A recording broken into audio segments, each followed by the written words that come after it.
1970 সালে স্বৈরাচারী পাকিস্তানি গোষ্ঠী তারা যেভাবে বাংলার মানুষের ভোটাধিকার মানতে চায় নাই, যেমনি ভাবে শেখ হাসিনা স্বৈরাচারী সরকার বাংলার মানুষের ভোটাধিকারকে হরণ করেছিল।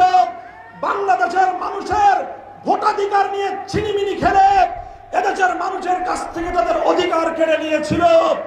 যদি জনাব তারেক জিয়া এবং বিএনপি যদি সেই পাকিস্তানি স্বৈর শাসকদের আর ফ্যাসিবাদী শেখ হাসিনার পথে হাঁটে, বিএনপি এবং তারেক জিয়ার ভিন্ন ভাগ্য হবে না।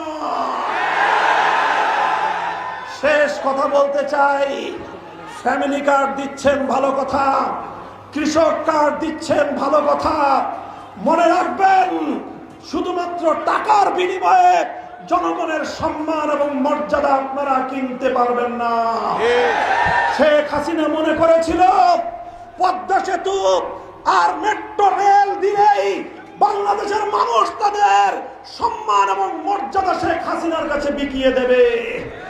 ইতিহাস প্রমাণ করেছে বাংলাদেশের আত্মাভিমানী মানুষ না খেয়ে থাকতে পারে, তারা তাদের সম্মান এবং গৌরব কোন স্বৈরাচারীর পায়ের নিচে পিষ্ট হতে দেয় না। যদি বিএনপি তোমরা সেই বিপজ্জনক পথে হাঁটো, ফ্যামিলি কার্ড আর কৃষক কার্ডের মাধ্যমে যদি 70% মানুষের ভোটাধিকার নিয়ে চিনিমিনি খেলবার চেষ্টা করো, যে পথে গিয়েছে শেখ হাসিনা সেই পথেই যাবে তারেক জিয়া।